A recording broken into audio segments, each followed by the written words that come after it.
Muy buenos días, mis hermanos. Les saludamos en esta mañana de domingo, febrero 14, para continuar compartiendo con todos ustedes la preciosa palabra del Señor. Y James Montgomery Boyce, un pastor y comentarista bíblico, dijo lo siguiente, y cito textualmente: hay muchos pasajes que han sido escogidos por grandes hombres de Dios como sus textos favoritos de la Biblia. John Wesley frecuentemente decía que su texto favorito era Zacarías 3:2. ¿No es este un tizón arrebatado del incendio? David Livingstone prefirió las últimas palabras de Mateo 28:20.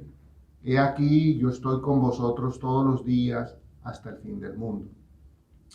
John Newton decía que su verso favorito era Romanos 5:20, porque donde abundó el pecado, sobreabundó la gracia. El texto de la vida de Lutero fue Romanos 1:17. El justo por la fe vivirá. Cada uno de estos versos le habló a cada uno de estos hombres en su condición particular y llegó a ser para ellos el texto más grande de la Biblia. Pero el texto que vamos a ver hoy es el texto de todos nosotros los hombres. La palabra amor en nuestro idioma ha sido usada una y otra vez en canciones, poemas, novelas, películas y en la conversación cotidiana. Quizás tal uso nos ha llevado a gastarla, maltratarla, desfigurarla y hasta devaluarla. Hoy hablamos de amar a un ser como la madre, como el padre, como los hijos, como la familia, la novia o la esposa. Pero igual usamos el mismo término para decir que amamos al perro, al gato, los zapatos, el carro, la cartera o la comida. Pero nosotros tenemos que preguntarnos, ¿podríamos nosotros poner en la misma categoría y en la misma frase amor cuando nos referimos a Dios? O lo que es peor, ¿podríamos usar la misma desgastada, maltratada y desfigurada palabra para hablar del amor de Dios por nosotros?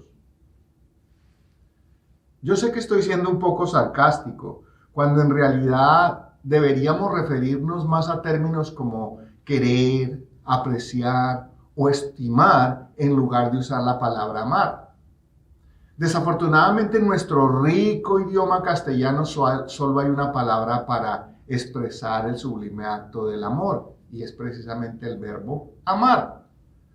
Pero por gracia y para nuestro bien, el griego, en el idioma en que se escribió el Nuevo Testamento, hay una gran distinción entre la palabra amar. Es más, hay mayormente cuatro palabras para expresar amor y cada una de ellas tiene una propia connotación, un propio significado. Estas palabras son phileo, eros, storge y ágape. Y la más sublime de estas cuatro palabras es ágape, que quiere decir el amor incondicional de Dios. Ese amor incondicional es precisamente el que compone el verso más famoso de toda la Biblia. Por eso, como le mencioné hace un momento, según James Montgomery Boyce y William Barclay, otro comentarista bíblico, también afirman muy semejante que Juan 3:16 es el verso de todo el mundo, es el verso para todo el mundo, es el verso para todos los hombres. Así que hoy veremos en detalle precisamente lo que les anuncié la semana pasada. Veremos este pasaje que se considera el corazón del Evangelio de una forma más profunda. La semana pasada lo vimos en todo su contexto, desde el 11 hasta el 21. Hoy vamos a ver desde el 16 hasta el 18. Y necesitamos nosotros entender cuán grande es el amor de Dios que tiene por nosotros los seres humanos.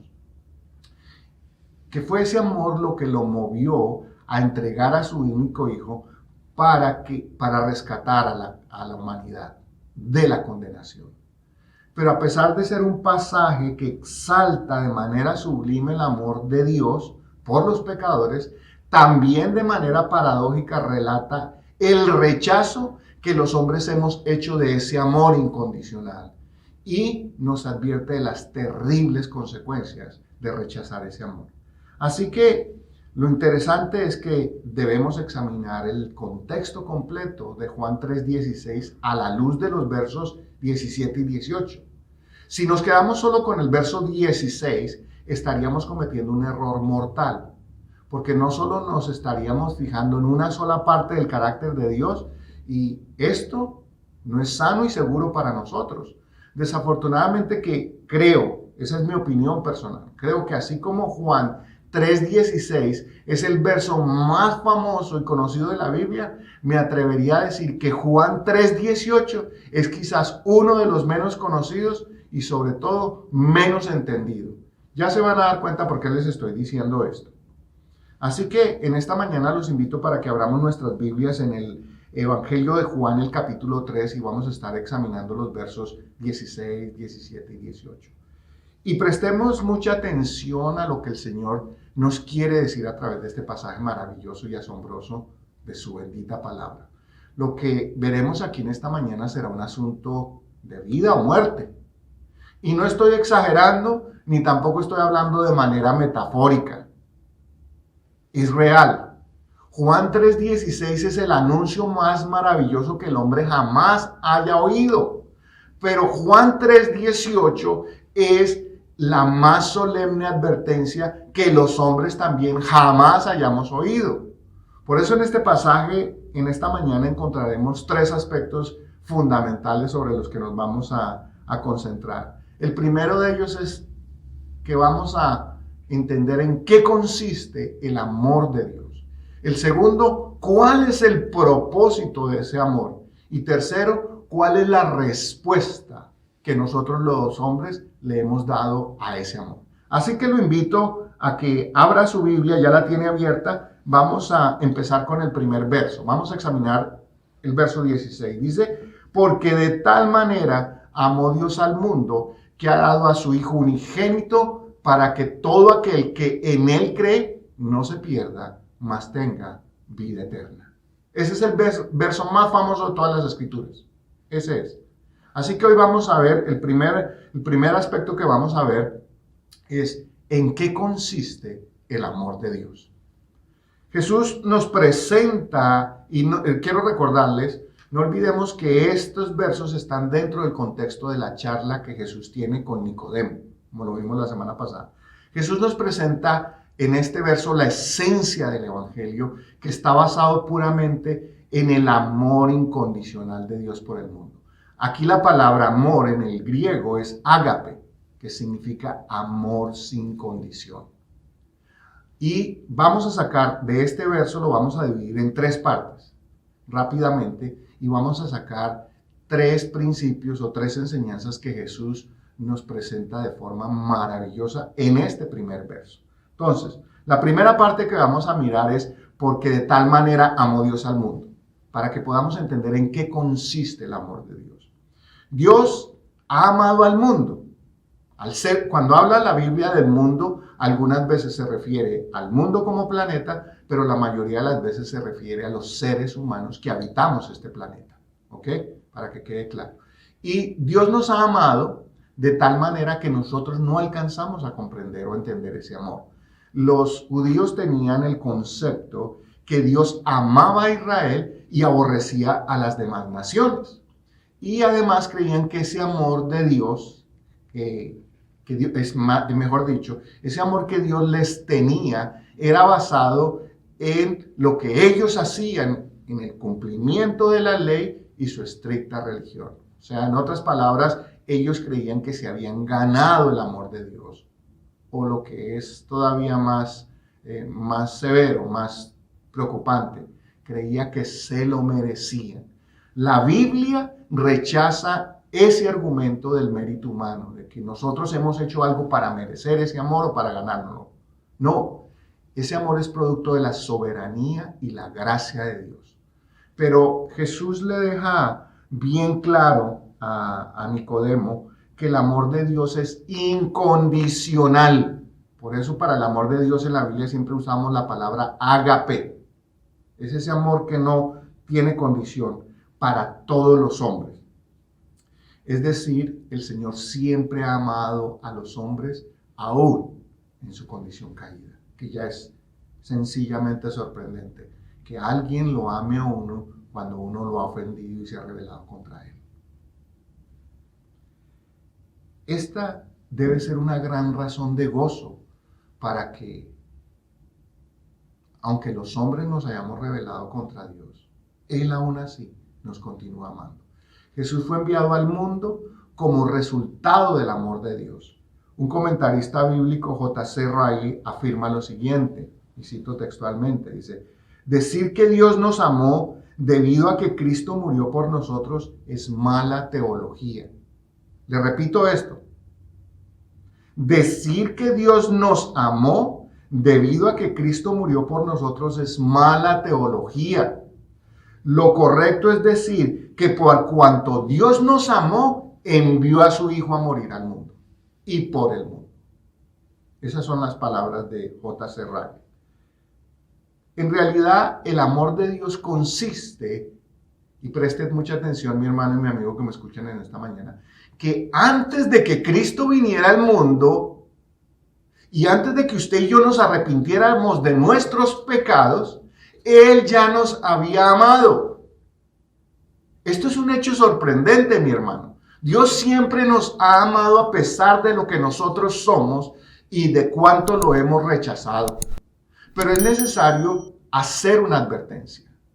Dios no soportará para siempre el rechazo y la rebeldía de los hombres. Eso es lo que nos dice la primera parte de este verso, que de tal manera amó Dios al mundo. Ahora la siguiente parte de este verso nos dice que ha dado a su Hijo unigénito, como por el pecado, y salvar al hombre de la condenación eterna. Por eso Dios lo entregó. El amor de Dios por los pecadores lo llevó a tomar una medida extrema. A grandes males, grandes soluciones. Este era el mal más grande que tenía el ser humano, Dios tenía que resolver. Así que la única manera de rescatar al hombre de su condición caída era por medio del sacrificio de Cristo, de su Hijo, su único Hijo. Esto quiere decir que fue Dios quien tomó la iniciativa de proveer un medio eficaz para lograr salvar al hombre de la deplorable condición en que se encontraba. En eso consiste el amor de Dios, que al ver al hombre caído e incapaz de volverse a Él en arrepentimiento, buscando perdón y la manera de cómo restaurar su relación con Dios, Él, o sea, el Señor, Dios, el Padre, por amor nos da a Cristo, que es el único medio para lograr tal reconciliación. Por eso nosotros podemos hablar del amor incondicional de Dios por los hombres. Nosotros no le hemos dado razones valederas para que Dios nos ame.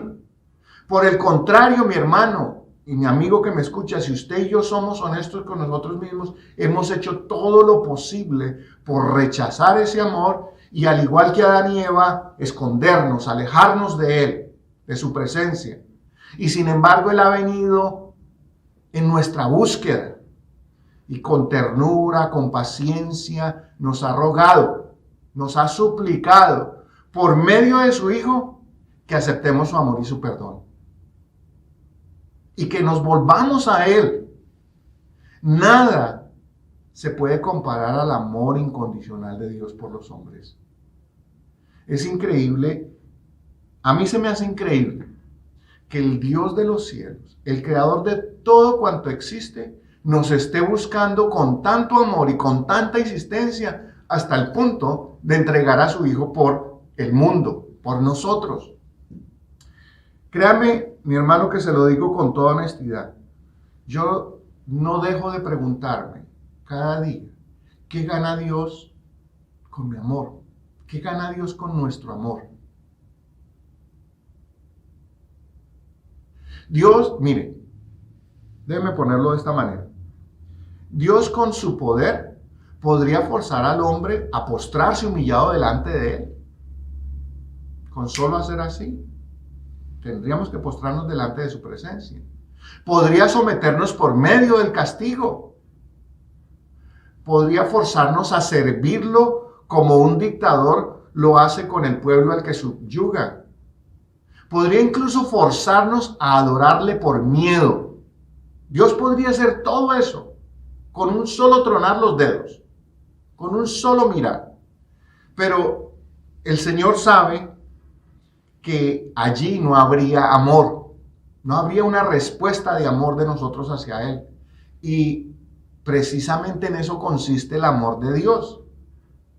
Que Dios, pudiendo lograr todo esto, que lo adoremos, que lo honremos, que lo respetemos, que lo temamos, por miedo y por medio de la fuerza de su poder lo podría lograr, escogió otro camino.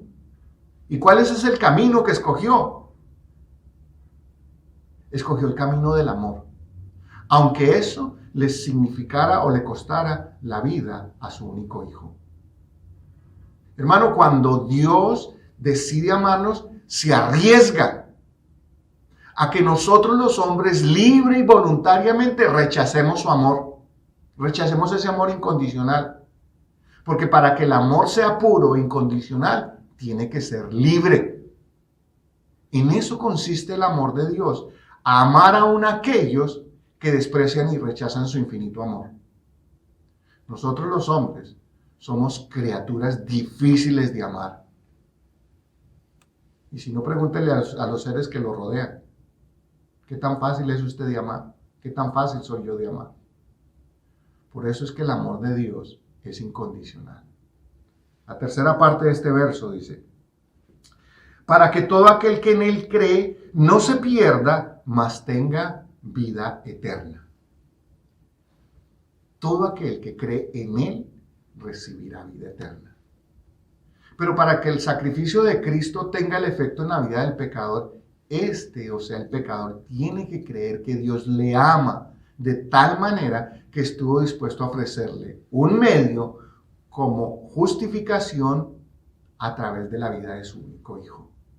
Es decir, que nosotros los hombres debemos responder con fe al amor de Dios, para que de esta manera sus pecados y los míos puedan ser perdonados.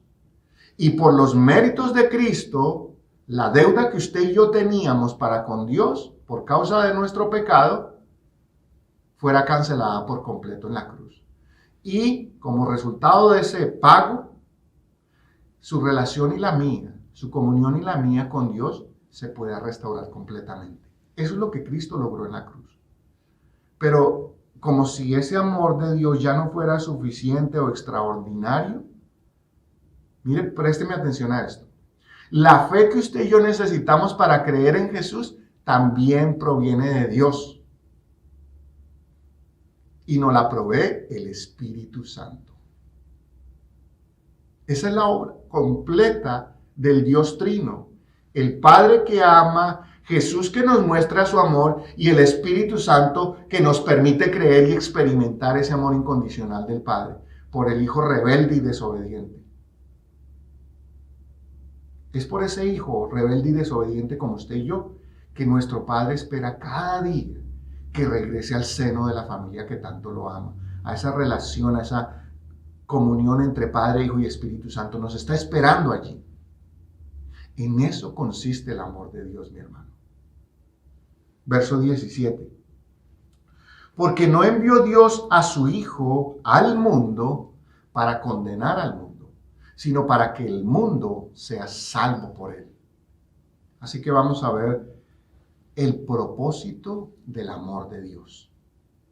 Ya vimos en qué consiste. Ahora, ¿cuál es el propósito? Son dos elementos que se entrecruzan. Y Jesús le ha dicho a Nicodemo que el amor de Dios es tan grande e incomparable que Él, o sea Jesús, no ha venido al mundo para condenarlo. Nosotros tenemos que, siempre que leamos las Escrituras, recordar quiénes fueron los primeros receptores de este mensaje, para poder entender un poco, entender muy bien, mejor dicho, el contexto. El pensamiento judío concebía mayormente a Dios en términos de juicio para el mundo y solamente de bendición para Israel. Dios iba a castigar a todo el mundo y a Israel lo iba a bendecir. Y también debemos recordar que toda la nación de Israel estaba esperando un Mesías, que libraría al pueblo ¿de qué? De la opresión del Imperio Romano y luego regiría el mundo. Es decir, lo que ellos estaban esperando y siguen esperando hasta el día de hoy, desafortunadamente, es una liberación ¿en qué? En términos políticos, militares y económicos. Lo que Nicodemo ni la nación entera habían entendido es que la primera venida de Jesús tenía un propósito más profundo, universal y significativo. Rescatar no solo a Israel, sino a todos los hombres. ¿De qué? De la condenación eterna que pesaba sobre nuestras cabezas. Como la famosa espada de Damocles pendiendo de un hilo, y en cualquier momento se podría romper aquel hilo. Los hombres cada día enfrentamos multitud de dificultades sin importar si somos creyentes o no. Todos los días. Solo basta ver la situación presente de pandemia. Sus efectos han sido para todos, no solo para los creyentes, sino para los no creyentes. Todos hemos sido, de una forma u otra, hemos sido afectados. Todos queremos una cura para esta enfermedad, que nos está costando no solo la vida de seres amados, sino billones de dólares en la economía mundial, aparte del impacto psicológico, emocional y social que nos está dejando. Y quiero pedirle que por favor no me tome a mal, ni tampoco me tome por insensible en este momento. Nosotros mismos como familia, madre, mis hermanos y yo estamos pasando por este terrible momento de sufrir las consecuencias de esta pandemia. Pero este problema o cualquier otro problema es muy pequeño comparado con el problema que tenemos con Dios por causa del pecado. Cualquier problema que nosotros tengamos en este mundo, cuando morimos se resuelve. De una manera u otra. Generalmente se lo dejamos para que otros lo resuelvan.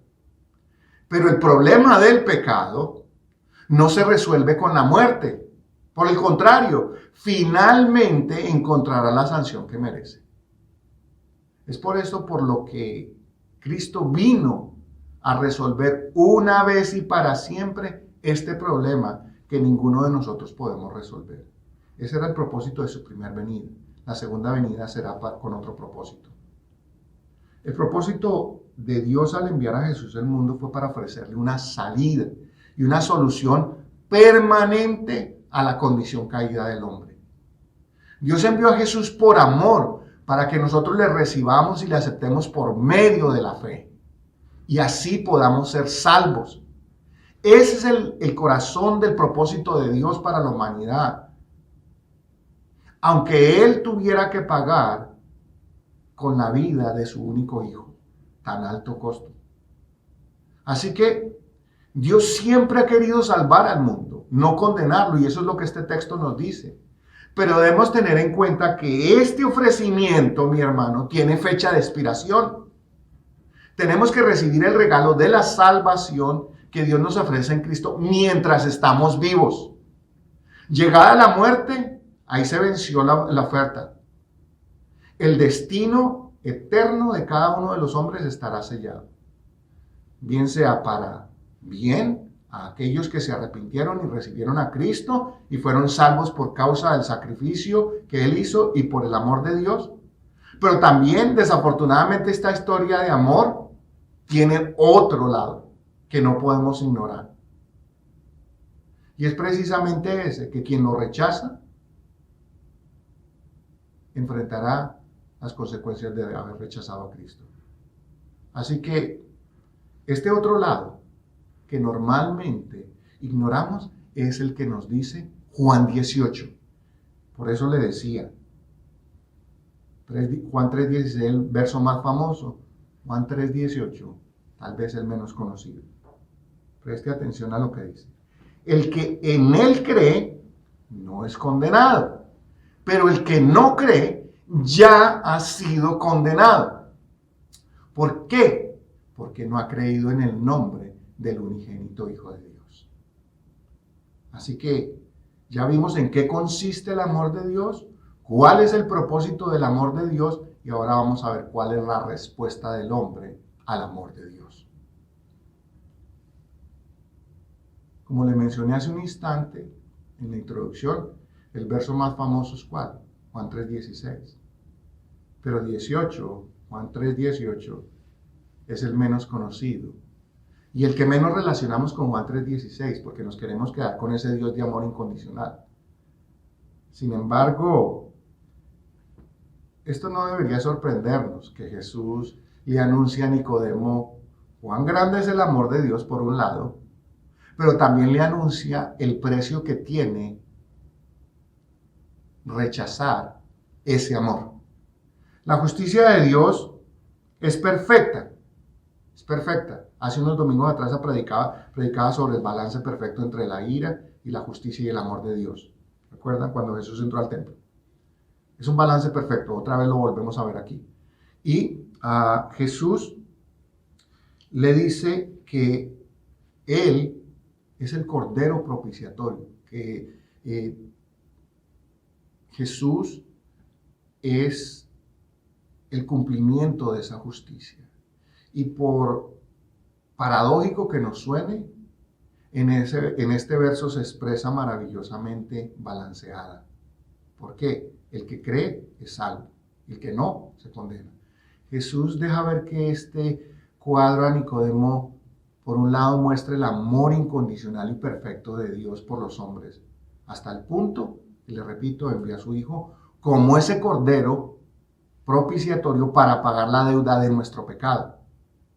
Por eso este verso afirma que quien en él cree, es decir, quien cree en Jesús y que en la cruz pagó con su vida y saldó la cuenta que nosotros no podíamos pagar, es salvo. Pero de igual manera, sin mayores explicaciones, Jesús dice que el que no cree ya ha sido condenado. Así que aquí está el balance. Y la palabra creer en el griego es una de las grandes palabras del Nuevo Testamento, ya que tiene que ver no solamente con un conocimiento puramente intelectual, sino con la convicción espiritual de que Jesús es quien dice ser y que Dios nos concede ese creer. La palabra creer es traducida también como fe, pisteo, fe. Pero es el creer o tener esa fe para salvación. Como seres humanos nosotros enfrentamos la necesidad de tomar una decisión que es de vida o muerte. Por un lado está la salvación ofrecida por amor de manera gratuita para todos los que creen, sin importar cuál haya sido su manera de vivir o la mía. Debemos recordar que la salvación no se basa en los méritos del pecador, porque yo pequé menos, porque yo pequé de una manera que parece menos grosera, menos grave, eso me hace menos pecador. No hay mérito. Nosotros hemos pecado y ya. Dios nos ofrece por gracia en Cristo ese amor y esa bondad de perdonar nuestros pecados cualquiera que sean. Por el otro lado, entonces, está el justo juicio de Dios. El hombre que rechaza a Cristo como pago por sus pecados, se condena. Y quiero que me preste mucha atención a lo que voy a decir, para que no vayan a haber malos entendidos. Jesús nos dice que el hombre se condena por rechazar la oferta que Dios le hace. El pecado endurece el corazón del hombre y hace que rechace el don gratuito de la salvación. Así que contrario a lo que la gente afirma, que Dios condena a los hombres, que Dios los está mandando al infierno, que no, eso no es bíblico, mi hermano, ni mi amigo que me escucha. Dios no está mandando a nadie al infierno. Dios mandó a su Hijo para que por medio de él nosotros seamos salvos. Mire lo que dice William Barclay, y lo cito textualmente. Dios envió a Jesús por amor.